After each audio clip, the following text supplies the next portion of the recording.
Hi అండి, అందరూ ఎలా ఉన్నారు? నాకు కామెంట్స్ లో చెప్పండి. నేను చాలా చాలా బాగున్నాను, మీరు కూడా బాగున్నారని అనుకుంటున్నాను. ఎయిర్పోర్ట్ కి అయితే రీచ్ అయిపోయాము. రీచ్ అయ్యాక మా పేరెంట్స్ అండ్ సిస్టర్స్ బ్రదర్స్ వచ్చారు. వాళ్ళకైతే సెండ్ ఆఫ్ చెప్పేసి మేము లోపలికి వెళ్ళిపోయాము.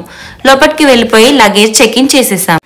ఎయిర్పోర్ట్ లోపల ఇలాంటి బేబీ స్ట్రోలర్స్ దొరుకుతాయి. ఇవి కంపల్సరీ ఎవరైనా తీసుకోండి, ఎందుకంటే మనం 2-3 అవర్స్ ముందు చెక్ ఇన్ చేస్తాం కాబట్టి బేబీస్ ని 2-3 అవర్స్ హ్యాండిల్ చేయడం ఇబ్బంది అవుతుంది. నేనైతే బేబీకి ఫ్లైట్ ఎక్కే ముందే ఫీడ్ చేసేసాను, ఎందుకంటే మార్నింగ్ 9 o'clock అవుతుంది. బేబీ ఫుడ్ టైం అది.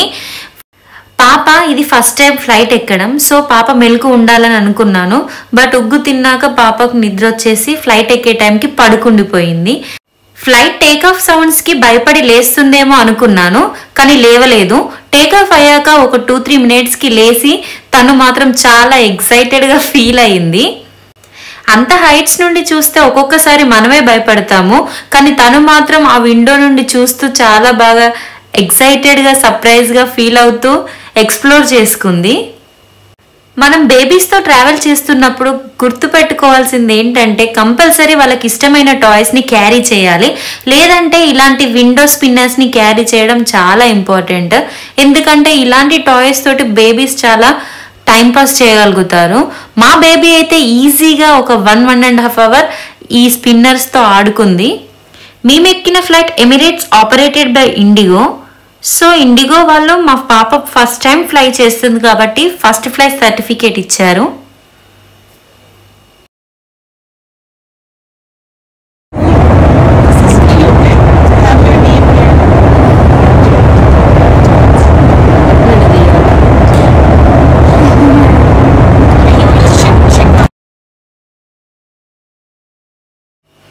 పాప దోహా రీచ్ అయ్యే వరకు మళ్ళీ ఒక న్యాప్ వేసేసింది. By God's grace Hyderabad to Doha flight లో పాప ఏడవలేదు, మంచిగా తన జర్నీని ఎంజాయ్ చేసింది. చూస్తూ ఉండగానే దోహా రీచ్ అయిపోయాము. దోహాలో మాకు 3.5 hours లేఓవర్ ఉంది. దోహా ఎయిర్పోర్ట్ లో ఇది ఫేమస్ స్పాట్ అని చెప్తే కొన్ని స్నాప్స్ తీసుకున్నాము. తర్వాత పాపని ఫ్రెష్ అప్ చేసి డ్రెస్ చేంజ్ చేసి ఫీడ్ చేసి ఫ్లైట్ ఎక్కాం. మేము ఫ్లైట్ ఎక్కే టైంకి as per Indian timings evening 6 అవుతుంది. సో పాప ఒక 2-3 hours ఆడుకుంది. ఆడుకున్న తర్వాత ఫీడ్ చేసేసి పడుకోబెట్టేశాము. త్రూ అవుట్ జర్నీ పాప పడుకుంది. మేమైతే మూవీస్ చూస్తూ through out journey time pass చేసాము. ప్యారిస్కి అయితే సేఫ్గా రీచ్ అయిపోయాం.